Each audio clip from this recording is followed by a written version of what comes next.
नमस्कार, super prime time में आपका स्वागत है। आपके साथ मैं हूं Sumera Khan. Super prime time में हम आपको दिखाएंगे देश दुनिया की हर बड़ी और अहम खबर, वर्ल्ड एक्सक्लूसिव और explosive news stories, world breaking news और वॉर ब्रेकिंग न्यूज जो युद्ध के मैदान से हमें मिल रही है। तो शुरुआत सुपर प्राइम टाइम की वॉर ब्रेकिंग न्यूज के साथ। बेलगोरोद में यूक्रेन ने विध्वंसक ड्रोन हमला किया है। बेलगोरोद में यूक्रेनी फौज ने 90 ड्रोन दागे। यूक्रेन के हमले में 3 लोगों की मौत हुई है, कई लोग घायल हो गए हैं। यूक्रेनी हमले से बेलगोरोद की कई इमारतें बर्बाद हो गई हैं। रूसी रक्षा मंत्रालय ने इस हमले की जानकारी दी है, जिसमें बताया गया कि किस तरह से बेलगोरोद की इमारतों को नुकसान पहुंचा है। 90 ड्रोन से हमला किया है रूस पर यूक्रेन ने। रूस के कब्जे वाला क्रीमिया और रूस के ब्लैक सी से सटे तटीय इलाके बीते 72 घंटे से लगातार धधक रहे हैं और इसके पीछे वजह है यूक्रेन के ड्रोन और मिसाइल हमले। यूक्रेन ने बीते 72 घंटे में रूस के एयरबेस, ऑयल रिफाइनरी और शिपयार्ड पर ताबड़तोड़ प्रहार किए हैं। 17 मई को क्रीमिया और रूस पर 60 से ज्यादा ड्रोन हमले किए गए। इन हमलों में रूस को जबरदस्त नुकसान उठाना पड़ा है। यूक्रेन के इन हमलों के बाद रूसी सुरक्षा परिषद ने महासंग्राम की तैयारी कर ली है। देखिए क्रीमिया में कैसे पर्ल हार्बर जैसे हमले हुए हैं और कैसे ये संकट परमाणु संग्राम तक पहुंच सकता है।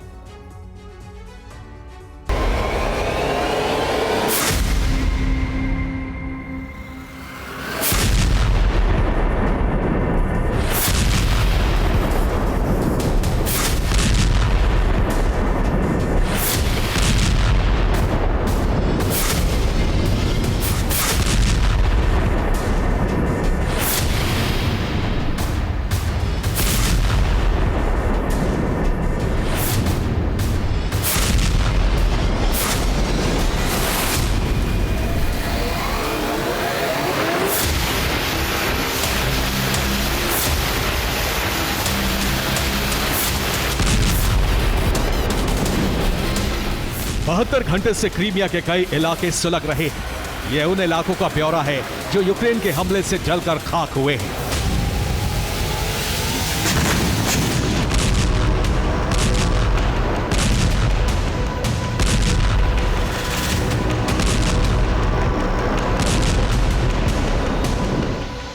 जैसे ही व्लादिमीर पुतिन के चीन दौरे का ऐलान हुआ, वैसे ही ज़ेलेंस्की की सेना ने क्रीमिया पर सबसे बड़ा ऑफेंसिव ऑपरेशन शुरू कर दिया।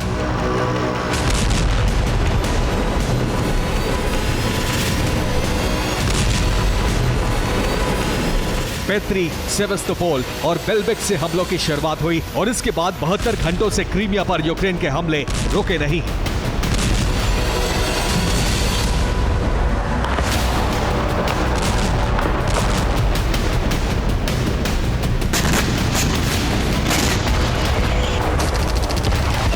सोलह 17 मई की रात यूक्रेन ने एक बार फिर क्रीमिया पर हमलों का सिलसिला तेज किया और कई इलाके लपटों की चपेट में आ गए।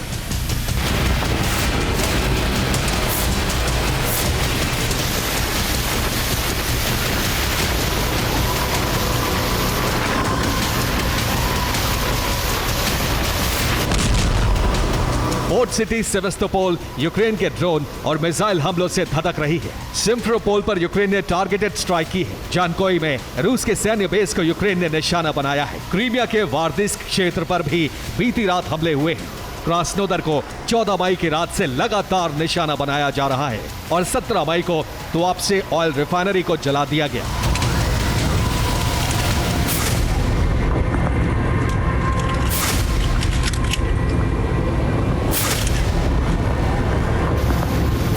नोवरोसिस्क और फियोदोसिया पर भी यूक्रेन ने कई हमले किए हैं। ये क्रास्नोदर की तुआप्से ऑयल रिफाइनरी की तस्वीरें हैं, जिस पर यूक्रेन ने 17 मई को ड्रोन हमला किया। ये रिफाइनरी 2,40,000 बैरल प्रतिदिन तेल उत्पादन करती थी, लेकिन अब ठप है।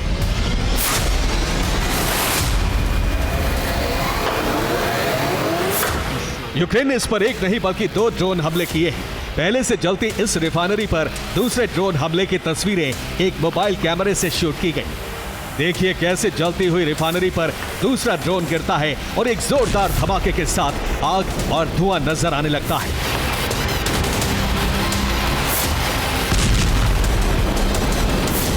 क्रास्नोदर की तुआप्से रिफाइनरी पर यूक्रेन ने कई ड्रोन हमले किए। हालांकि कुछ ड्रोन रिफाइनरी तक पहुंचने से पहले ही गिरा दिए गए।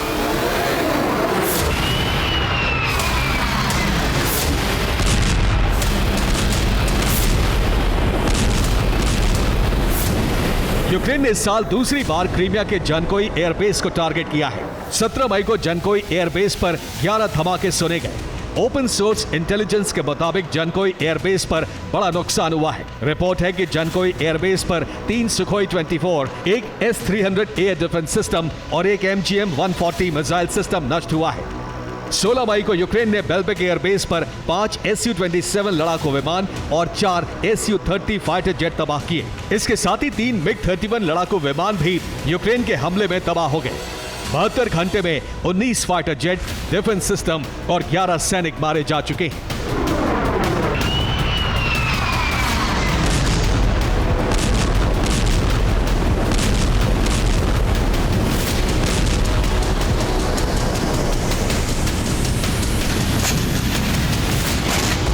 चौदह मई से क्रीमिया की सेवेस्तोपोल पोर्ट सिटी पर यूक्रेन के हमले रुके नहीं हैं। सेवेस्तोपोल के शिपयार्ड से लेकर रिहायशी इलाकों तक यूक्रेन ने कई हमले किए हैं।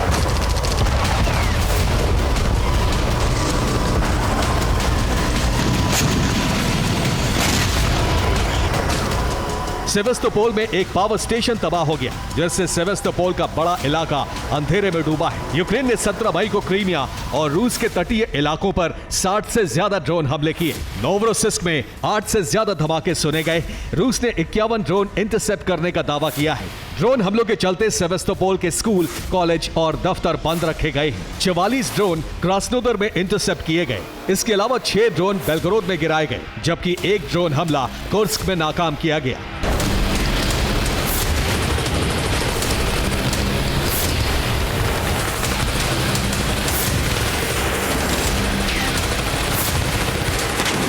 यूक्रेन ने कामिकाजी ड्रोन के साथ साथ क्रीमिया में सी बेबी ड्रोन मागुरा V5 से भी हमले किए।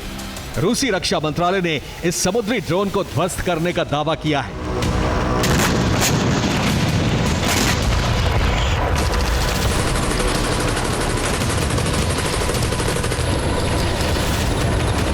ब्लैक सी में रूसी वायुसेना ने यूक्रेन के समुद्री ड्रोन को इंटरसेप्ट किया, जो रूस के शिपयार्ड पर हमले के लिए भेजे गए थे। रूस की वायुसेना ने हेलीकॉप्टर से गोलीबारी करके कई ड्रोन नाकाम कर दिए। लेकिन रिपोर्ट है कि सेवेस्तोपोल शिपयार्ड पर रूसी जहाज को नुकसान पहुंचा है।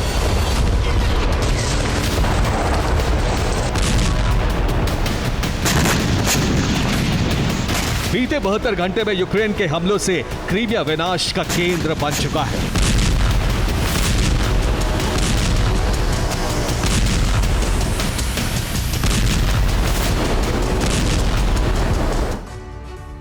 सत्रह मई के हमलों की रिपोर्ट आपने देखी, लेकिन इससे पहले 16 मई को यूक्रेन ने क्रीमिया के बेलबैक में रूस के कब्जे वाले बेलबैक एयरबेस को निशाना बनाया। यूक्रेन के हमले से 5 Sukhoi 27 fighter jet, 4 Sukhoi 30 fighter jet और 3 MiG-31 फाइटर जेट नष्ट हो गए। इससे पहले 15 मई को भी रूस ने बेलबैक एयरबेस पर मिसाइल हमले किए। इन हमलों में एक S-400 एयर डिफेंस सिस्टम, एक S-300 एयर डिफेंस सिस्टम, एक MiG-31 और 3 Su-27 फाइटर जेट नष्ट हो गए। ये हमले अटैक MS और स्टॉर्म शैडो मिसाइल से किए गए। इससे एक दिन पहले यानी 14 मई को यूक्रेन ने क्रीमिया की पेट्री पहाड़ी पर रूस के एयर डिफेंस बेस को निशाना बनाया। इस हमले में रूस के 12 एयर डिफेंस सिस्टम तबाह करने का दावा किया गया। हमले के लिए ब्रिटेन से मिली स्टॉर्म शैडो मिसाइल का इस्तेमाल किया गया। 14 मई को ही क्रीमिया के सेवेस्तोपोल हार्बर पर हमला किया गया। इसमें रूसी शिपयार्ड को टारगेट बनाया गया। इस हमले में रूस के कई जहाजों को नुकसान पहुंचने की खबर सामने आई। हमले के लिए अमेरिका से मिली ATACMS मिसाइल का इस्तेमाल किया गया।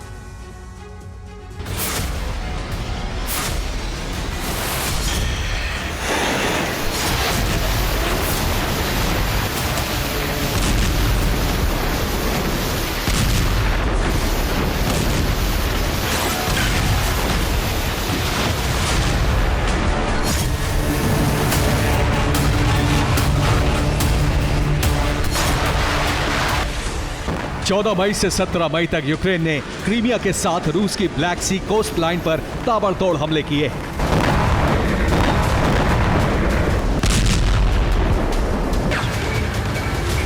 यूक्रेन के हमले सटीक हो रहे हैं और खासकर यूक्रेन बहुत महत्वपूर्ण ठिकानों पर हमले करके रूस को बड़ी चोट पहुंचा रहा है।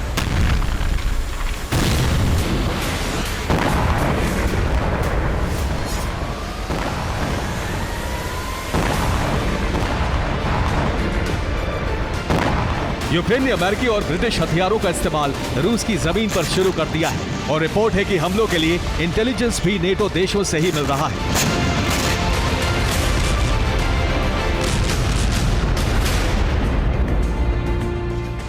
अमेरिका और ब्रिटेन के ड्रोन काला सागर जल क्षेत्र में कई दिन से गश्त लगा रहे थे।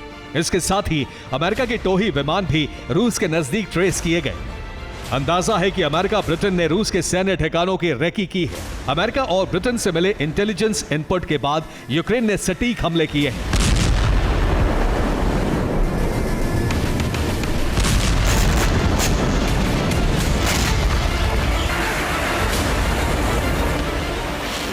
बिना इंटेलिजेंस के इतने सटीक हमले संभव नहीं हैं।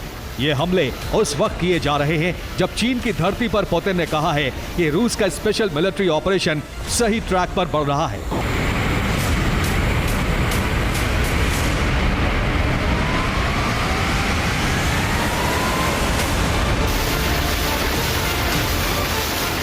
जाहिर है इन हमलों से रूस भड़केगा और इसीलिए यूक्रेन पर विनाशक पलटवार निश्चित माने जा रहे हैं। Bureau report, TV9 Bharatvarsh.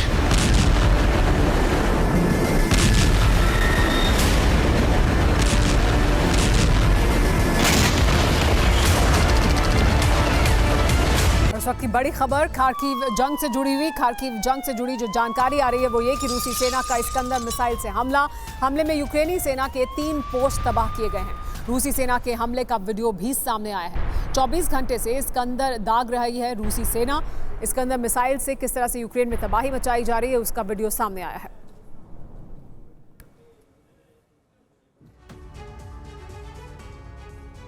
हर बीतते दिन के साथ खार्किव में रूस के हमले तेज होते जा रहे हैं। पिछले 24 घंटे में रूस ने खार्किव में इस्कंदर मिसाइलों से हमले किए।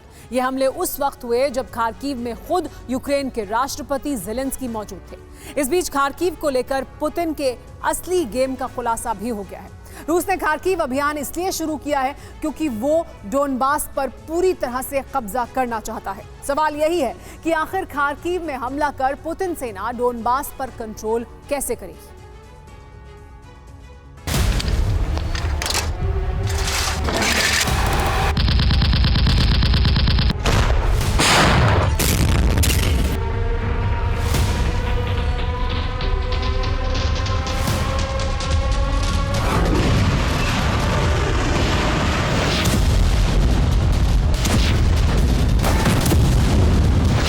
खार्किव का भूगोल बदलने जा रहा है।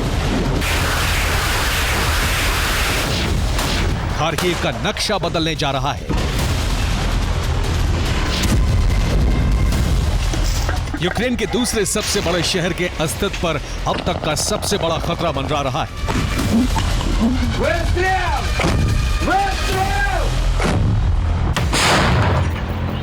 खार्किव में रूसी सेना के हमले हर बीते दिन के साथ विध्वंसक होते जा रहे हैं। रूसी फौज हर दिन अलग और नए हथियारों से खार्किव का संहार कर रही है। Su-57 के बाद यूक्रेनी सेना अब इस्कंदर मिसाइलों से हमला कर रही है।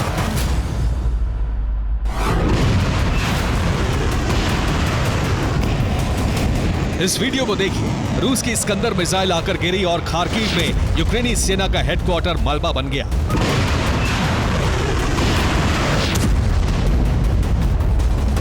रूसी रक्षा मंत्रालय के मुताबिक उसके हमले में यूक्रेन के न सिर्फ हथियार जल गए बल्कि कई सैन्य अधिकारी भी मारे गए।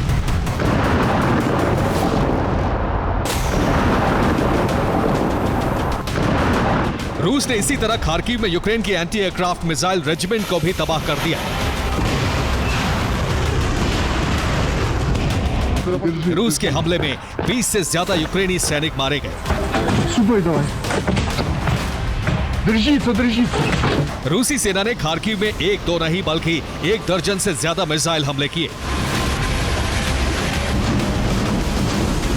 ये सभी हमले इस्कंदर मिसाइलों से किए गए।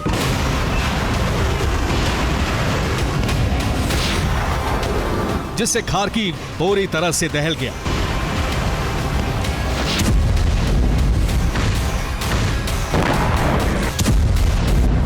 रूस रूसी सेना ने जहां इस्कंदर मिसाइल का इस्तेमाल किया है, उससे धावा बोला है, वहीं दूसरी तरफ खार्किव में सबसे बड़े हवाई हमले की चेतावनी भी दी है। रूस के जल्जले के बाद खार्किव में करीब 17 घंटों तक सायरन बजाकर लोगों को सुरक्षित जगहों पर रहने की चेतावनी दी गई।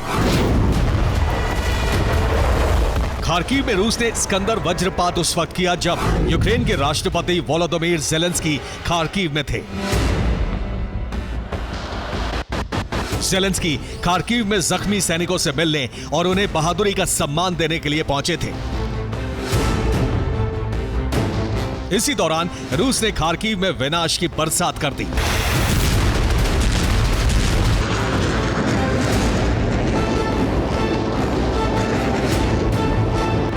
खार्किव में रूस ने यूक्रेनी सैन्य ठिकानों के साथ साथ एनर्जी इंफ्रास्ट्रक्चर पर भी धावा बोला। खार्किव में स्कंदर मिसाइलों से रूस ने यूक्रेन के पावर ग्रिड को तबाह कर दिया। खार्किव प्रशासन के मुताबिक रूस की मिसाइलों ने 2 पावर स्टेशन को भी हिट किया, जिससे खार्किव के बड़े हिस्से में ब्लैकआउट है। खार्किव के वोचांस्क में यूक्रेन का हथियार गोदाम था। रूसी सेना ने इसका भी वजूद मिटा दिया। वोचांस्क फ्रंट पर रूस और यूक्रेन में आमने सामने की जंग हो रही है। रिपोर्ट्स के मुताबिक रूसी सेना वोचांस्क पर भी कब्जा करने के करीब पहुंच गई है। सवाल यही है कि आखिर खार्किव में रूस इतना विध्वंसक हमले क्यों कर रहा है? इसके पीछे पुतिन और उनकी सेना का प्लान क्या है? रक्षा विशेषज्ञों के मुताबिक खार्किव में भीषण हमला कर रूसी सेना यूक्रेनी फोर्स को भ्रमित कर रही है। इसके पीछे पुतिन का बहुत ही बड़ा और विध्वंसक प्लान है।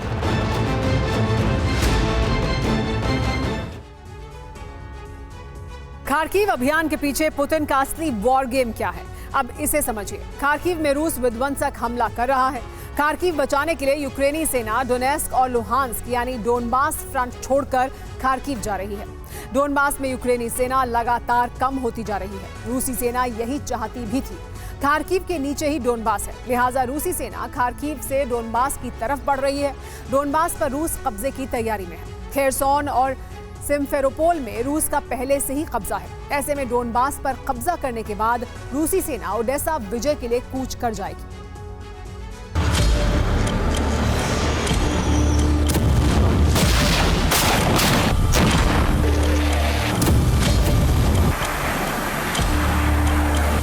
खार्किव के साथ साथ हर फ्रंट से यूक्रेन के लिए बुरी खबर आ रही है। यूक्रेनी सेना गुरिल्ला हमले कर रूस को रोकने की कोशिश तो कर रही है, लेकिन वो रूस के विध्वंसक अभियान को नहीं रोक पा रही है। यूक्रेन रूसी धरती पर विस्फोट करने की कोशिश कर रहा है।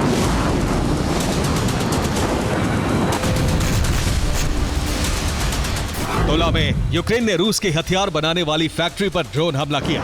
यूक्रेन का दावा है कि हमले में फैक्ट्री को बड़ा नुकसान पहुंचा है। बेलगरोद में भी यूक्रेन ने ड्रोन से धावा बोला, लेकिन रूस ने यूक्रेन के ज्यादातर ड्रोन को इंटरसेप्ट कर लिया। क्रास्नोदर में यूक्रेन ने 10 ड्रोन दागे। रूसी एयर डिफेंस ने सभी ड्रोन को हवा में ही तबाह कर दिया। ब्रियांस्क में यूक्रेन के हमले से कई इमारतों को नुकसान पहुंचा है। 6 लोगों के घायल होने की रिपोर्ट है। युद्ध में बने रहने के लिए यूक्रेन बाबा यागा ड्रोन से हमले कर रहा है। यह ड्रोन 15 किलो पेलोड ले जाकर तबाही मचाता है। यह एक बार में 10 किलोमीटर तक जा सकता है। यूक्रेनी सेना हर पैंतरा आजमा रही है, लेकिन उसकी हर कोशिश नाकाम हो रही है। लंबे वक्त से जंग लड़ रहे यूक्रेनी सैनिकों की हिम्मत भी जवाब दे चुकी है। खार्किव में हार की कगार पर खड़ी यूक्रेनी सेना सरेंडर की इजाजत मांग रही है, लेकिन ज़ेलेंस्की और उनके वॉर कमांडर्स सरेंडर का आदेश नहीं दे रहे हैं।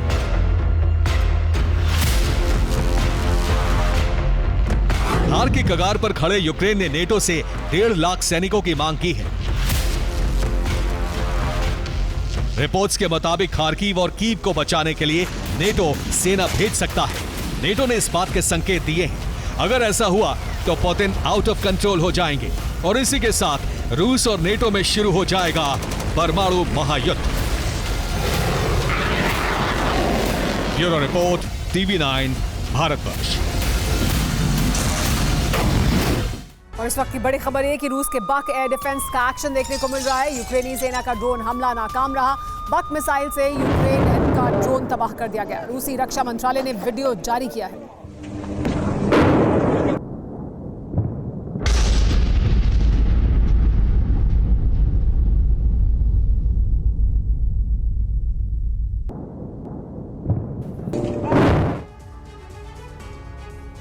यूरोप से लेकर अरब तक अमेरिका के वर्चस्व को खत्म करने के लिए चीन रूस ने सीक्रेट करार किया है और ये डील ऐसे वक्त हुई जब पुतिन चीन के दौरे पर पहुंचे थे। सीक्रेट मीटिंग में कारोबार और सुरक्षा से जुड़े कई अहम समझौते हुए, लेकिन सबसे खास था अमेरिका के खिलाफ एकजुट होकर उसके दबदबे को खत्म करना।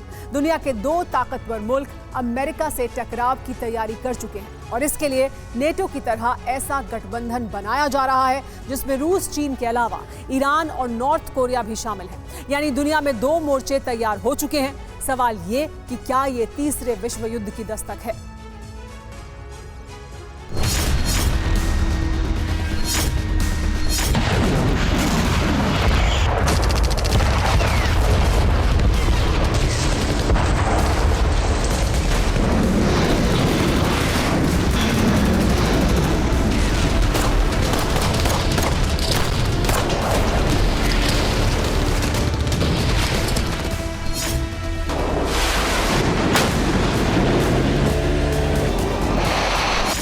यूरोप में समीकरण बदलने वाला है।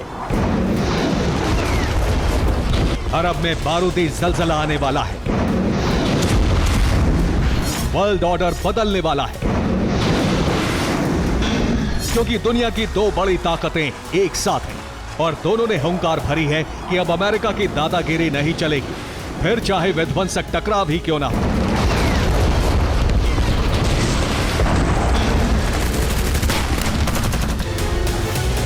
चीन के दौरे पर गए पुतिन ने जैसे ही कहा रूस और चीन सदा के लिए दोस्त हैं, उसी वक्त पेंटागन में खलबली मच गई, क्योंकि अमेरिका को सबसे बड़ा खतरा इसी दोस्ती से है। अमेरिका अकेले चीन रूस से टक्कर नहीं ले सकता। जाहिर है ऐसे में अगर नेटो टकराएगा तो सामने पुतिन की सरपरस्ती में बनने वाला गठबंधन होगा। शी जिनपिंग और पुतिन की इस दोस्ती से अमेरिका की घबराहट इसलिए ज्यादा बढ़ गई है क्योंकि अब इस गठबंधन में ईरान और नॉर्थ कोरिया भी जुड़ गए हैं। रूस को नॉर्थ कोरिया, चीन और ईरान से हथियार मिल रहे हैं। वहीं रूस ईरानी प्रॉक्सी को सैन्य मदद देकर दोस्ती का फर्ज निभा रहा है। हालांकि अभी तक चीन रूस यूक्रेन युद्ध पर खुलकर बोलने से बचता रहा है, लेकिन पुतिन के बीजिंग पहुंचने पर जिनपिंग ने जिस तरह से स्वागत किया वो अमेरिका के लिए इशारा है कि अब परिस्थितियां बदल रही हैं।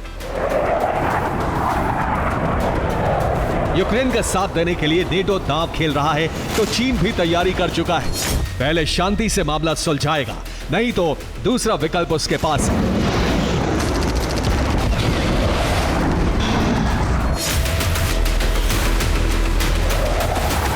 अमेरिका से टकराव के लिए रूस चीन की दोस्ती लगातार आगे बढ़ रही है।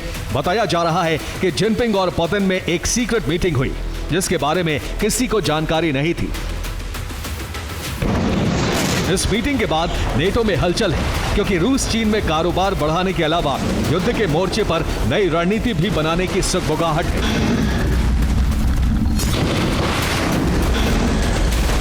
इस मीटिंग के बाद तमतमाए पेंटागन ने दोनों देशों को धमकी दे डाली, यानी अमेरिका की घबराहट बढ़ गई है। जहां एक तरफ रूस चीन अपने बॉर्डर विवाद को सुलझाने में एक कदम और आगे बढ़े हैं, इसकी तस्दीक पुतिन ने हार्बिन में रूस चीन बॉर्डर पर जाकर दी। यानी अब कोई विवाद नहीं, बस सिर्फ सामने सुपर पावर है जिसके मंसूबे को रौंदने के लिए दोनों साथ साथ हैं।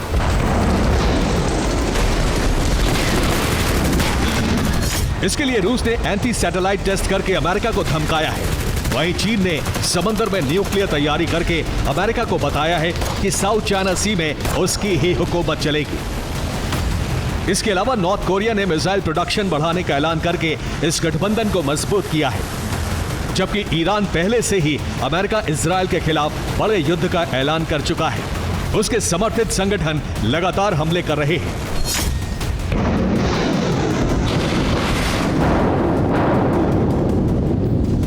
इन 4 देशों की हुंकार से अमेरिका नई रणनीति बना रहा है जिससे गठबंधन का तोड़ निकाला जा सके। लेकिन अभी उसके सामने यूरोप और अरब के अलावा साउथ चाइना सी में चीन को रोकना बड़ा चैलेंज है। इसके लिए अमेरिका ने फिलीपींस और ताइवान के साथ मिलकर एक चक्रव्यूह तैयार किया है।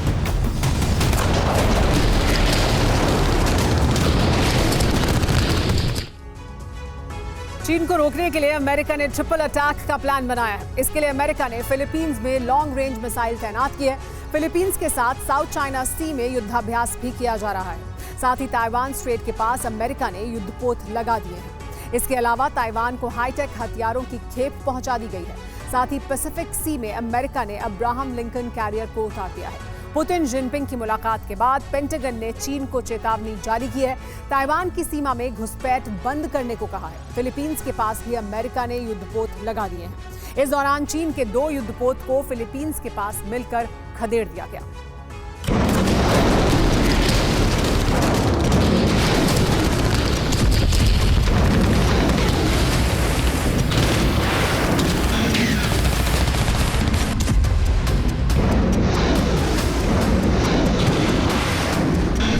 चीन को इस बात का अंदाजा है कि रूस का साथ मिलने पर चीन जरूर साउथ चाइना सी में विस्तारवादी मंसूबे को बढ़ाएगा, जिसमें चीन का पहला टारगेट ताइवान है और दूसरा टारगेट फिलीपींस है।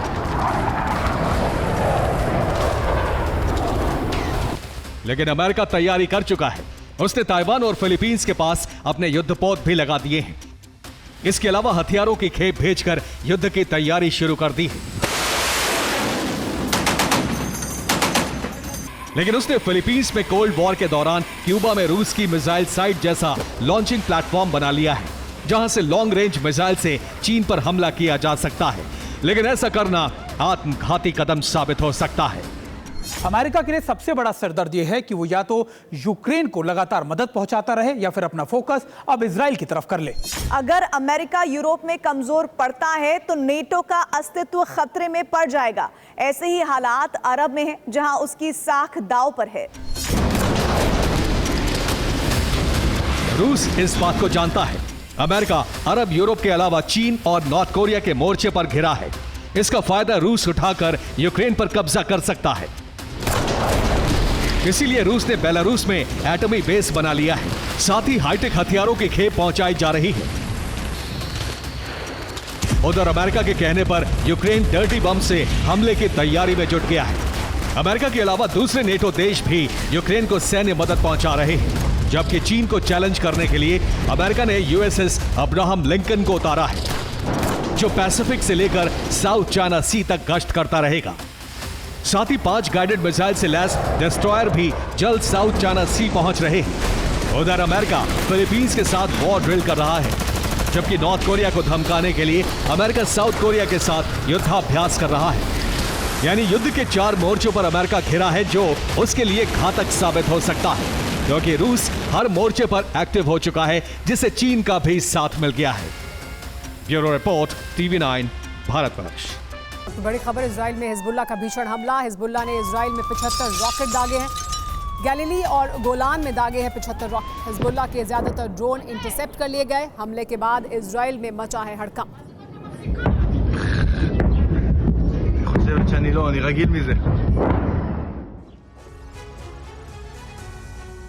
इजराइल का गाजा के राफा में हमास के खिलाफ अभियान जारी है, लेकिन अब यह मिशन इजराइल के लिए कठिन चुनौतियां लेकर आया है। दावा किया जा रहा है कि रूस और ईरान ने इजराइल की घेराबंदी का प्लान तैयार कर लिया है। रूस के इशारे पर ईरान ने प्रॉक्सी संगठनों को घातक हथियारों से लैस कर दिया है और इजराइल पर ताबड़तोड़ हमले की शुरुआत कर दी गई है। ईरान की सेना ने भी इजराइल को धमकी दी है। इजराइल को अब गाजा में हमले के साथ ही कई और मोर्चे पर मुकाबला करना होगा। लेकिन नए हालात बाइडेन की फिक्र बढ़ा रहे हैं, क्योंकि अमेरिका ने इजराइल को हथियारों की सप्लाई रोक दी है।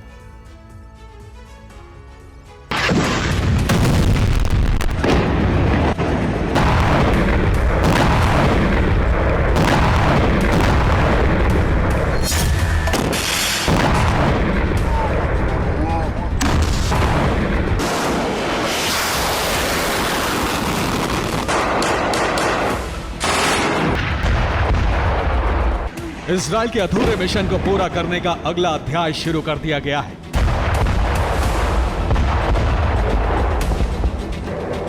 इजराइल के शहरों पर हमले के बाद वायुसेना और थल सेना ने हमास के खिलाफ नए सिरे से अभियान की शुरुआत कर दी है।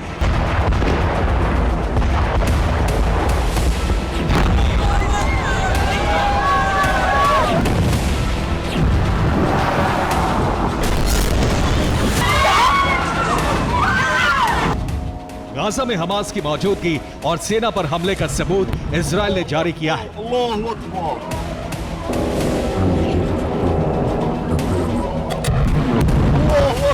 इस वीडियो से दावा किया जा रहा है कि इजराइल का मिशन अभी गाजा में जारी रहना क्यों जरूरी है। इजराइल ने इस वीडियो से दावा किया है कि हमास के लड़ाके अब भी गाजा के कई इलाकों में मौजूद हैं।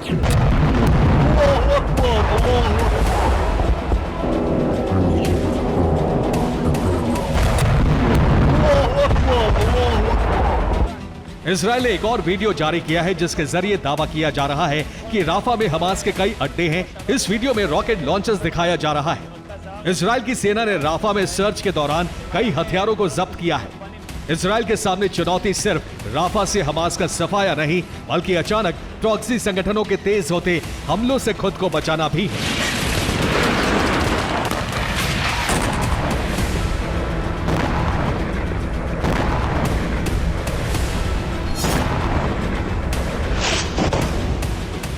इजराइल के दुश्मन अचानक बेहद ताकतवर और बेखौफ नजर आने लगे।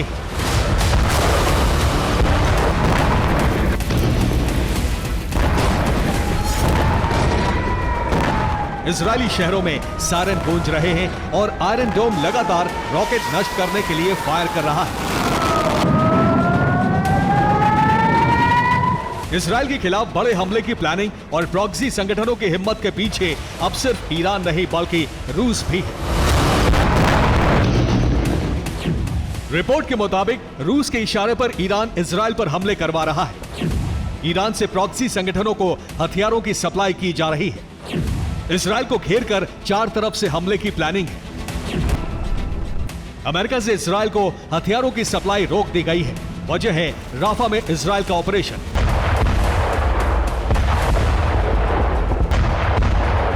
राफा बॉर्डर इन दिनों धमाकों से गूंज उठा है।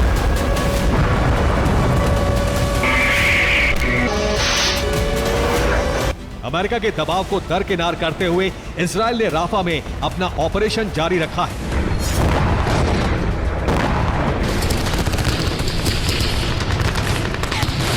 अमेरिका ने जैसा अंदेशा जताया है वैसा ही हो रहा है। राफा पर बमबारी की वजह से कई बच्चों की मौत का दावा किया जा रहा है। अब अमेरिका से हथियारों की सप्लाई रुकते ही रूस और ईरान इजराइल पर हावी होने की कोशिश में है। प्रॉक्सी संगठनों ने हमला शुरू कर दिया है और ईरान की सेना ने इजराइल को धमकी दी है।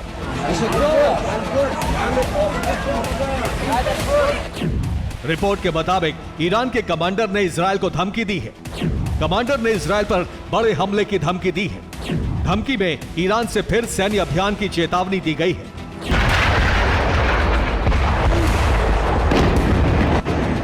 दूसरी तरफ इजराइल ने गाजा में एक बार फिर हवाई हमले शुरू कर दिए हैं।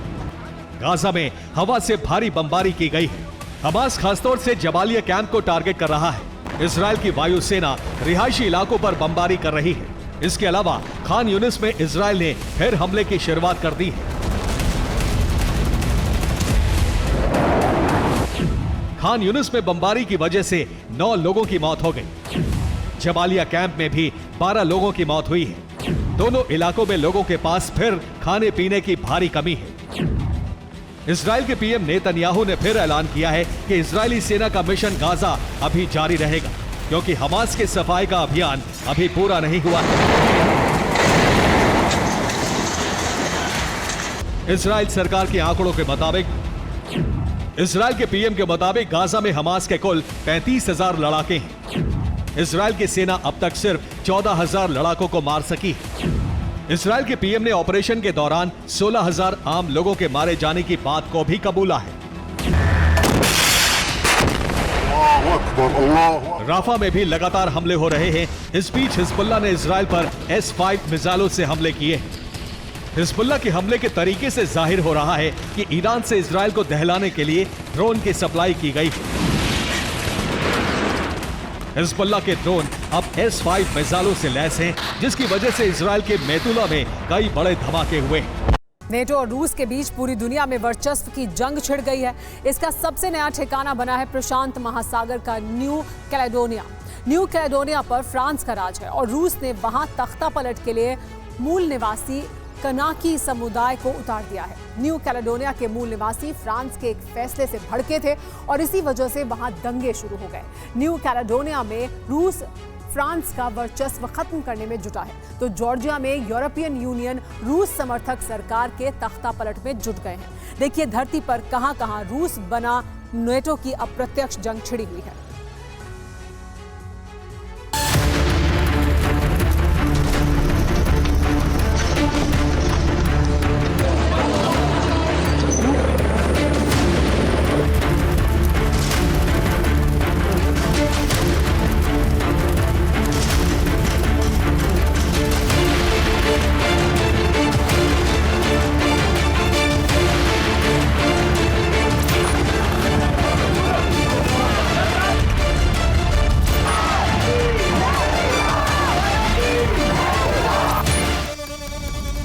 फ्रांस की आखिरी ओवरसीज कॉलोनी यानी गुलाम क्षेत्र में दंगे शुरू हो गए हैं।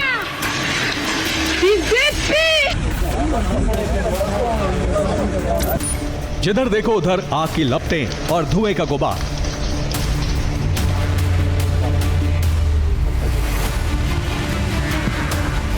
लोगों ने मकानों में आग लगा दी।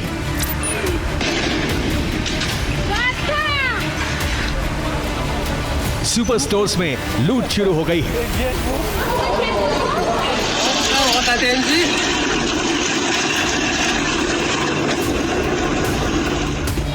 जगह जगह धमाके हो रहे हैं।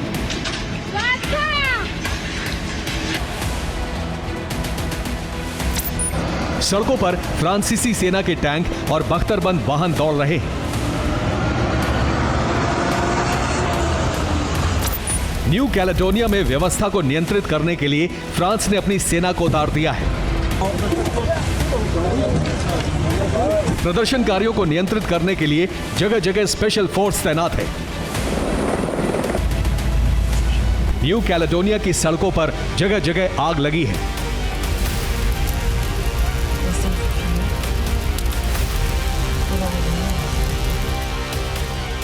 मीलों तक सड़कों पर जले हुए वाहन नजर आ रहे हैं।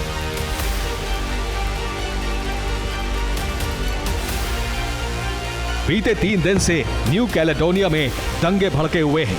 15 मई से 12 दिन के लिए न्यू कैलेडोनिया में इमरजेंसी घोषित कर दी गई है। प्रशांत महासागर क्षेत्र में ऑस्ट्रेलिया से 1500 किलोमीटर दूर एक छोटा क्षेत्र है न्यू कैलेडोनिया, जिस पर फ्रांस का शासन है।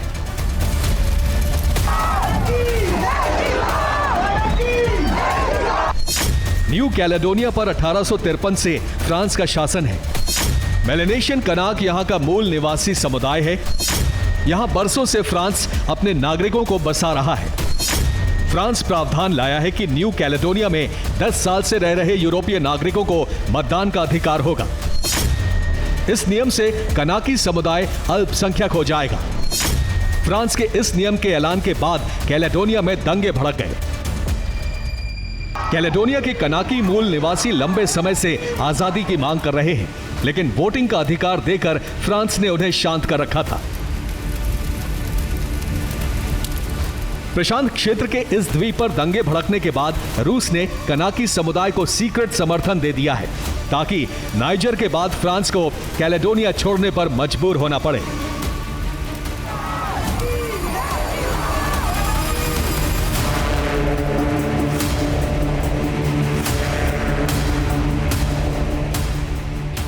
इससे पहले फ्रांस को रूस की रणनीति के चलते अफ्रीका के नाइजर से अपने सैन्य बेस हटाने पड़े थे।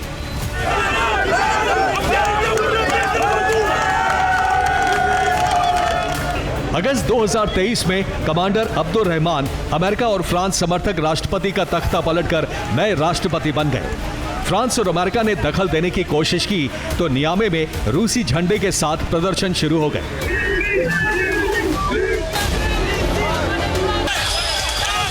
हालात बिगड़ने पर फ्रांस को नाइजर से अपनी सेना हटानी पड़ी थी।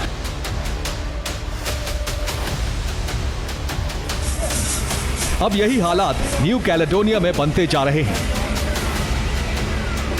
रूस, अमेरिका और नेटो देशों के लिए सामरिक रूप से अहम न्यू कैलेडोनिया में मुहिम छेड़ चुका है, क्योंकि यहां चीन अपना वर्चस्व चाहता है, तो यूरोप के जॉर्जिया में यूरोपियन यूनियन ने रूस के खिलाफ मुहिम छेड़ दी है।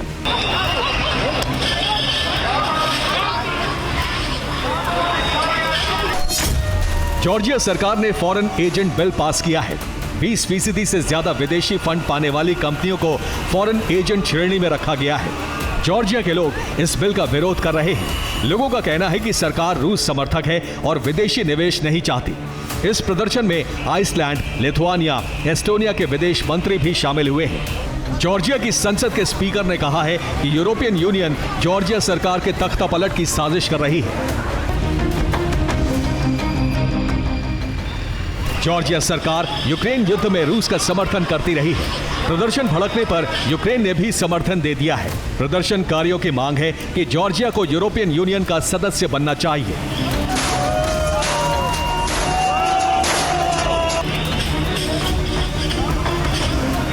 रूस और नेटो के वर्चस्व की अप्रत्यक्ष जंग प्रशांत क्षेत्र से यूरोप तक जारी है। Bureau report, TV9 Bharat.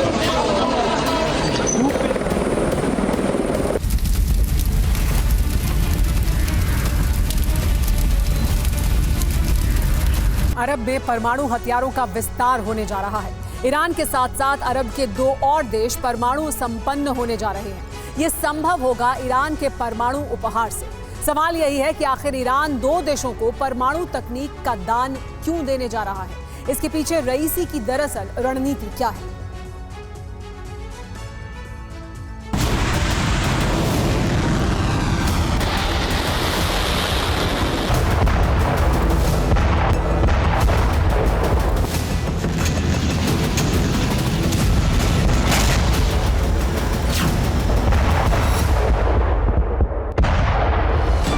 अरब में छिड़ी ये वो जंग है जो आने वाले वक्त में परमाणु युद्ध का रूप ले सकती है।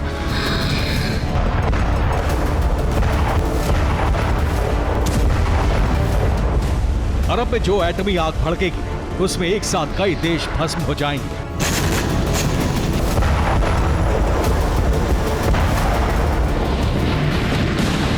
ये वही जंग है जिसकी वजह से अरब में परमाणु हथियारों का विस्तार होने जा रहा है।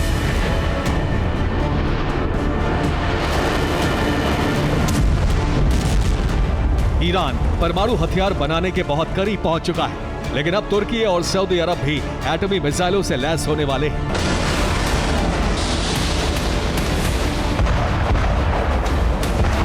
ईरान के राष्ट्रपति रईसी ने जो प्लान बनाया है वो यही ऐलान कर रहा है।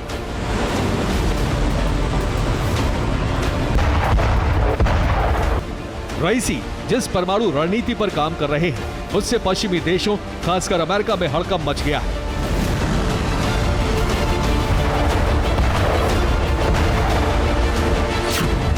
दरअसल ईरान तुर्की और सऊदी अरब को परमाणु तकनीक देने का मन बना रहा है। भविष्य में ईरान इन दोनों देशों को परमाणु तकनीक दे सकता है, जिससे अरब में परमाणु हथियारों का विस्तार हो जाएगा। अरब के 3 देश न्यूक्लियर वेपन से लैस हो जाएंगे। ये देश होंगे ईरान, तुर्की और सऊदी अरब।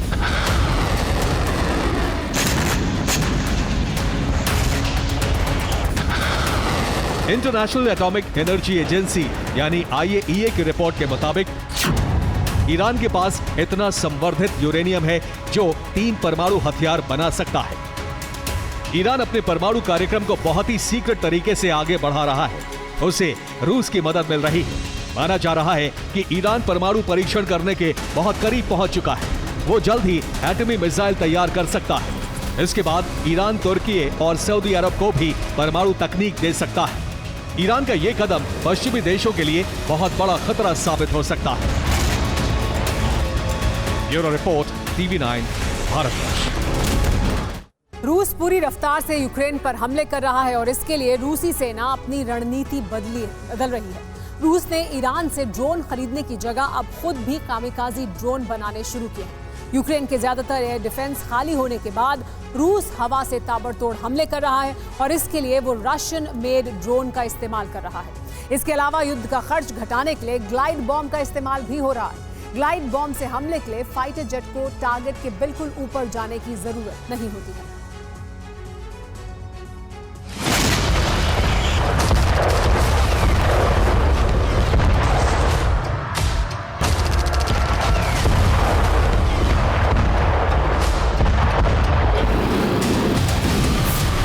इतना तेज प्रहार कि यूक्रेन नहीं कर पा रहा पलटवार। हैरान करने वाले ऐसे हथियार जिससे बच पाना मुश्किल है। हवा और जमीन पर रूस के ऐसे विध्वंसक जिससे युद्ध में हर दिन बड़ी तबाही हो रही है।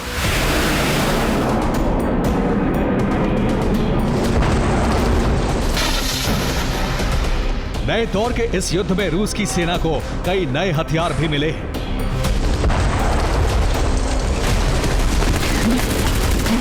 पुतिन के आदेश पर नए हथियारों को युद्ध में खास मकसद से शामिल किया गया है।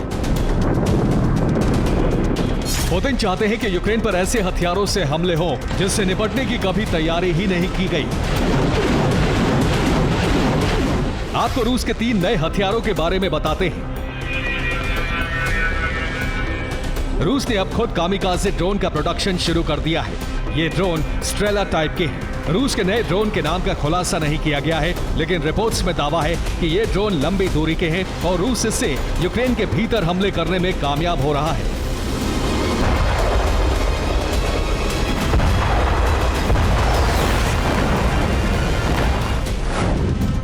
यूक्रेन के एयर डिफेंस खाली हो चुके हैं। रूस का ड्रोन गंवाने का डर खत्म हो गया है। रूसी ड्रोन आसानी से यूक्रेनी शहरों तक पहुंच रहे हैं।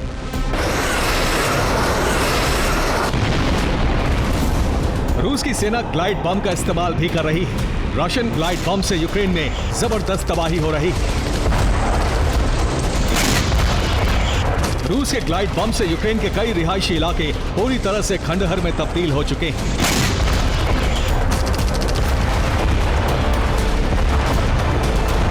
ये ग्लाइड बम इतने शक्तिशाली हैं कि 20 मीटर चौड़े गड्ढे बन रहे हैं।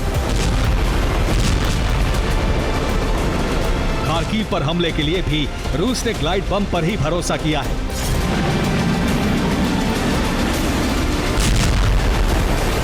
रिपोर्ट के मुताबिक ग्लाइड बम के हमलों की वजह से रूसी सैनिकों को खार्किव में आगे बढ़ने के लिए खाली रास्ता मिल रहा है। इन्हीं ग्लाइड बम की ताकत की वजह से 10 मई के बाद से रूसी सेना ने सीमा के पास कई गांवों पर कब्जा कर लिया है।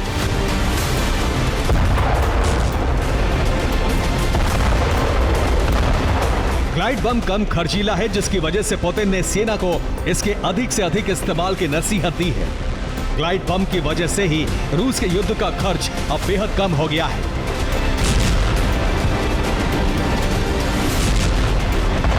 इसके अलावा रूस ने T-90 जैसे टैंक के इस्तेमाल को भी अहमियत दी है।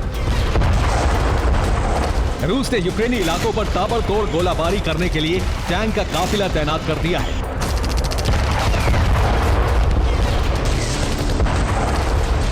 टैंक की मदद की वजह से ही रूस को कई इलाकों में कब्जा करने में कामयाबी मिली।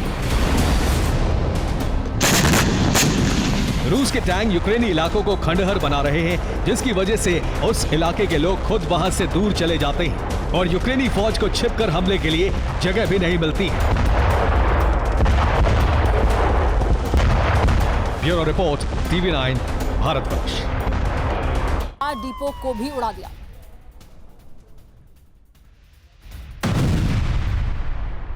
देखिए किस तरह से हमले में यूक्रेन के कई सैन्य वाहन तबाह हुए हैं। रूस द्वारा ये बड़ा हमला किया गया यूक्रेन पर, जिसमें यूक्रेन के सैन्य वाहनों को तबाह कर दिया गया। यूक्रेन के हथियार डिपो को भी उड़ा दिया गया।